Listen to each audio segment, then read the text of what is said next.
there's a few positions where we'll need to strengthen fairly quickly, I think, and fairly early on. They've got and to give us the best version of themselves, and hopefully one or two surprises. But yeah. One or two surprises is not exactly what we want to hear, but I think Russell Martin has been taken out of context. Welcome back to the channel.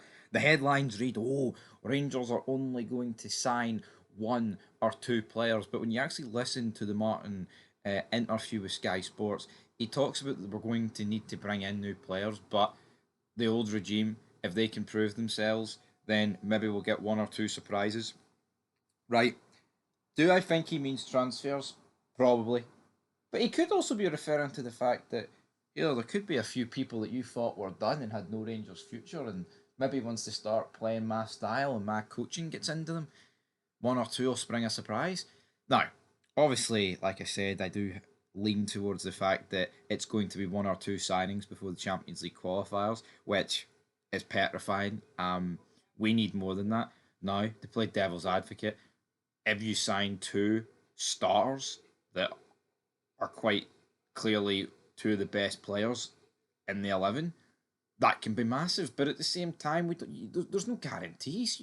Like we could sign two guys, right, that are among the two best in the entire squad, or we could sign two guys that are in the 18 and they're going to be subs this season.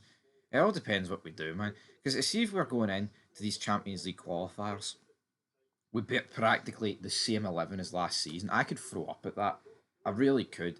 New manager, new regime, new structure, money, and we're going in with last year's team. That would piss me off. And I think it would piss a lot of people off. But we'll dive into what Russell Martin had to say here. This is what he told Sky Sports. And I quote, "There are a few positions where we'll need to strengthen fairly quickly and fairly early on, but I'm also willing to be surprised and open to being surprised by some of the players we have here. The way we're going to work in place, give them the best chance to show us what we've got and give us the best version of themselves. Hopefully, one or two surprises." End of quote. That kind of does that no kind of sound like Russell Martin's hitting at the fact that I'm going to give the players here a chance and hopefully we'll get one or two surprises? That's what I hope it means. Because we need more than one or two signings in before the Champions League qualifiers. If you actually look back at the early part of the statement, there are a few positions where we need to strengthen fairly quickly, right? If he's going to sign one or two players, you wouldn't really describe it as there's a few positions we need to strengthen fairly quickly. A few positions to me is easily two or more, so he wouldn't then later say one or two. I mean, we're being real. What position of that Rangers team doesn't need strengthened? Everywhere. The goalkeepers can't play his style of play. Centre back wise, we've lost Balogun. We're losing Proper. It means we've got Suter and a bunch of youngsters that the jury's still out on a lot of them. So realistically, we need to bring two good centre backs in. We need a right back in. Absolutely. Left back wise, if we're losing Yilmaz, we need a left back in. I would have argued even without losing Yilmaz, we need a left back in.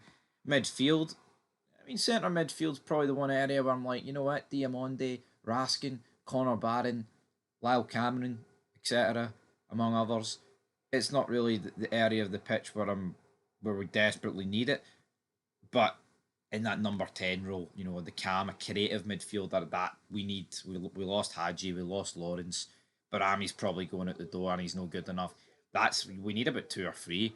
We need two or three attacking midfielders with like maybe one of them being able to play as a winger, being versatile across that front three. And we do need another striker because we need to get rid of Danilo, and who knows what's going to happen with Dessers. We need a right mid because Tierney's away. Our left wingers, for the most part, are ranked rotten. So, I mean, listen to what I've just explained. That's more than one or two. It has to be more than one or two we bring in. So, I think he's like, hopefully we'll get one or two surprises of people that are already here and they'll kick on. Fingers crossed, that's what he's saying.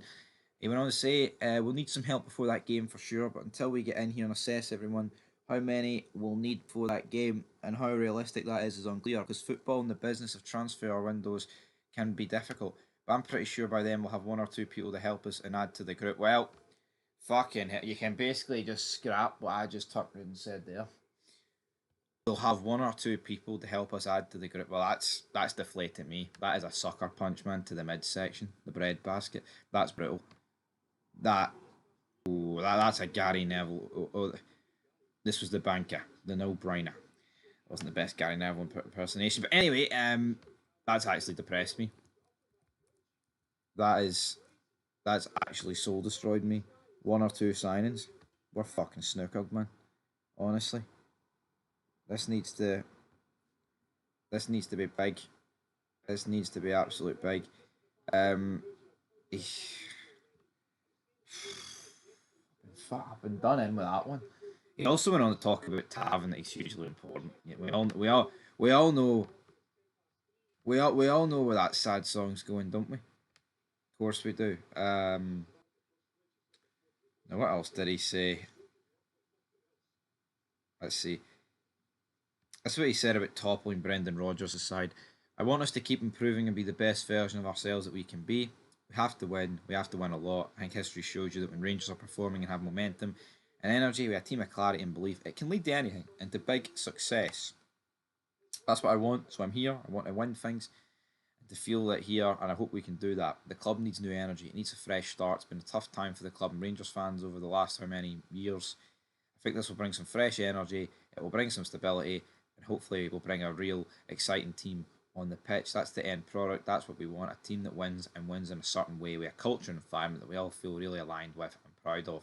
I mean, he all says the right things, man. He does. Of course he does, but we have to wait and see how it goes. I mean, but one or two signings is fucking crazy. What did he say about Tav? I think you have to respect what Tav has done here. It's incredible. I think that was his first season having the armband when I came down. End of quote. It's like, I mean, when I came down, it would make more sense if you said when I came up, Martin. But I'm not really going to get into what he said about Tav, man. If he's keeping him, fucking fair enough. As much as we wouldn't keep him, I just don't understand what's the point of keeping James Tavernier. I don't. I genuinely do not understand why would keep the guy. It's done. The ship is sailed. I mean, I can half accept keeping him if the armband's stripped off him. But James Tavernier lining up at right back as captain to play in a team that relies on bombing up and down the wings, he's going to hamper our style of play, and it's going to be like playing with three at the back when we're playing a back four, because he'll be stuck up front like he normally is. Anyway, one or two signings that has depressed me, but maybe Russell Martin's keeping the cards close to his chest, please.